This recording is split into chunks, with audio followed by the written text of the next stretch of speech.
খাগড়াছড়ির ৩ উপজেলায় দ্বিতীয় ধাপে উপজেলা নির্বাচনে আজ সোমবার দুপুর থেকে কেন্দ্রে কেন্দ্রে পৌঁছে দেওয়া হচ্ছে ব্যালট এবং ভোটের যাবতীয় সরঞ্জাম।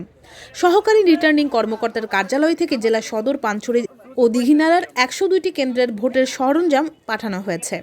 তবে নিকটবর্তী ৬১টি ভোট কেন্দ্রে ব্যালট ভোটের দিন সকালে পৌঁছানো হবে। বাকি দুর্গম ৪১টি ভোট কেন্দ্র ব্যালট পেপার পৌঁছে দেওয়া হয়েছে।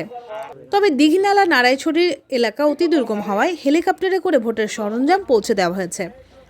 এদিকে নির্বাচন সুষ্ঠু করতে পুলিশ, আনসার সহ আইন শৃঙ্খলা বাহিনীর সদস্যদের উদ্দেশ্যে প্রেস ব্রিফিং করেছে জেলা পুলিশ সুপার মুক্তাধর।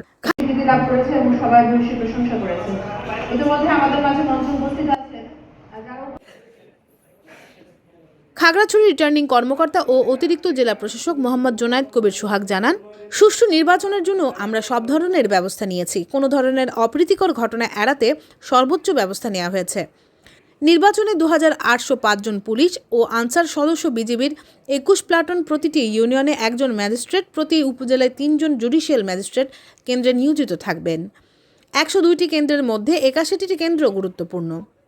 দ্বিতীয় ধাপে খাগড়াছড়ি সদর, পানছড়ি ও দীঘিনালা উপজেলায় নির্বাচনে চেয়ারম্যান পদে 10 জন, ভাইস চেয়ারম্যান পদে 12 জন এবং নারী ভাইস চেয়ারম্যান পদে মোট 7 জন প্রার্থী প্রতিদ্বন্দ্বিতা করছেন।